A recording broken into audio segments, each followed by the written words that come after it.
Bienvenue dans l'antre de l'inconnu et de l'horreur. Commencé en 94 et ayant eu un 5e film 20 ans plus tard, Gakko no Kaidan ou Ghost Story ou encore Haunted School est une pentalogie montrant différentes légendes urbaines japonaises et en les incrustant dans notre monde. Chez nous connaissons Bloody Mary, la Dame Blanche, et les Mexicains, eux, ont la Llorona. Chaque pays a ses croyances, et au Japon, ils ont Marley-san, Hanako-san, mais aussi Teke-Teke ou Kushisake-onna. Et dans le premier film, on en voit déjà plusieurs. Il s'agit d'une œuvre cinématographique assez majeure au Japon. Majeure au point que dans un film dérivé se nommant Gakko no Kaidan G, il y a la première apparition des fantômes de The Grudge, et c'est grâce à ce film que les Johan existent. Bref, retournons sur la pentalogie. Nous suivons une bande d'enfants qui se retrouvent confrontés dans leur école à des esprits et yokai voulant leur mort.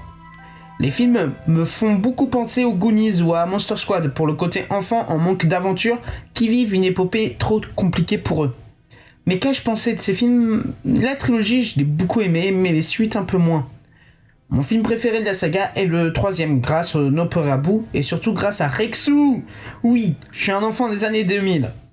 Et donc tout ce qui a un dinosaure est cool, et tout ce qui a des squelettes aussi. Un T-Rex squelette, c'est le summum du cool.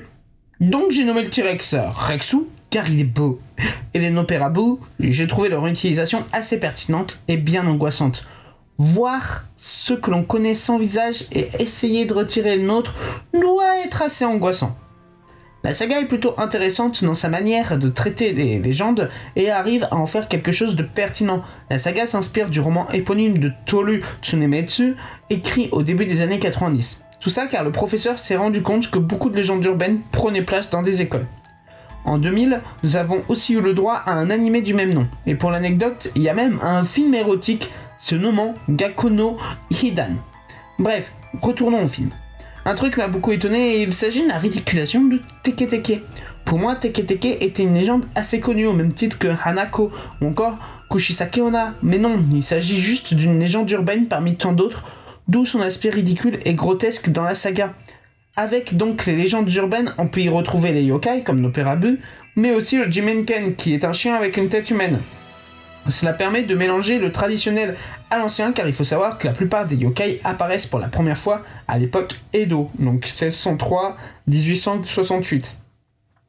Quelque chose que j'ai beaucoup aimé dans ce film, c'est sa candeur et sa douceur, malgré le côté horrifique de la chose. Je m'explique. La première image qui me vient en tête pour illustrer ça, c'est un plan à la fin du second film. On peut voir une horloge en fleurs sur le sol, ça peut rappeler l'éphémère de toute chose et que le temps passe et nous rattrape, car dans le film on voit des fantômes qui vont devoir partir alors qu'ils sont devenus amis avec les enfants. Mais eux se rappelleront longtemps de cette aventure onirique à la frontière du réel. Ça me fait chier honnêtement que ce film n'ait pas eu de VF ou qu'il n'a pas connu un succès comme House de 77 ou même The Grudge qui pourtant est une exploitation de la saga. Tellement de beauté dans ces films qui restera inconnu à nous, pauvres occidentaux, préférant regarder des mauvais films d'horreur sans la moindre once d'originalité. Pourquoi? Car nous ne sommes pas habitués aux légendes et coutumes japonaises. Pourtant on a bien eu le manga et l'anime Twilight Bound Hanakoken. On a eu des œuvres comme Yokai Watch, mais pas ce classique de chez eux. Et j'ai honte de voir ça. Tout un cinéma nous serait donc inaccessible, je ne veux pas y croire. Je suis sûr que si on arrive à prouver que cette saga intéresse ces gens, on va réussir à enfin lui permettre de briller chez nous. Car oui, je veux vraiment voir un jour une VF de ne serait-ce que la première trilogie. Ces films représentent bien plus qu'une simple série d'histoires effrayantes. Ils reflètent une connexion profonde entre la tradition et le contemporain, entre les anciennes croyances et la modernité. Cette fusion entre les légendes anciennes et les réalités modernes est saisissante, montrant comment ces récits peuvent traverser les siècles et continuer à captiver les esprits, même à une époque où la rationalité domine. Un aspect notable est la manière dont ces films mettent en lumière la psyché collective. Les peurs et les angoisses explorées dans ces récits trouvent souvent leur origine dans des expériences humaines communes, la peur du surnaturel, la fascination pour l'inconnu et la confrontation avec nos propres démons intérieurs. C'est cette universalité des émotions qui rend ces films accessibles et percutants pour des spectateurs d'horizons culturels divers. Par ailleurs, ces œuvres cinématographiques japonaises offrent une esthétique visuelle unique. La façon dont elles capturent l'atmosphère sombre et mystérieuse est souvent empreinte de poésie visuelle, créant des images mémorables et évocatrices qui restent gravées dans l'esprit du spectateur bien après la fin du film. Enfin, au-delà du simple divertissement, ces films sont un pont vers une meilleure compréhension culturelle. Ils nous incitent à explorer et à apprécier la richesse des traditions et des récits d'autres cultures, nous invitant ainsi à élargir notre propre horizon culturel. Il est indéniable que ces films sont bien plus que de simples histoires d'horreur. Ils sont une célébration de la culture, de la créativité et de l'imagination humaine. Ils nous rappellent que la diversité des récits et des expériences est ce qui rend notre monde si riche et si fascinant.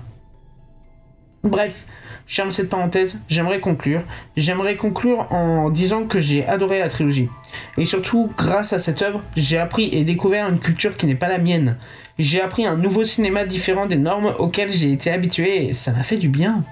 Parfois, il faut savoir sortir d'une zone de confort et découvrir plus que ce qui nous est proposé. Grâce à ces films, j'ai découvert le cinéma japonais et même asiatique au sens plus large. Et je ne regrette absolument rien. J'espère vous avoir poussé à la curiosité et vous avoir permis de découvrir un classique japonais.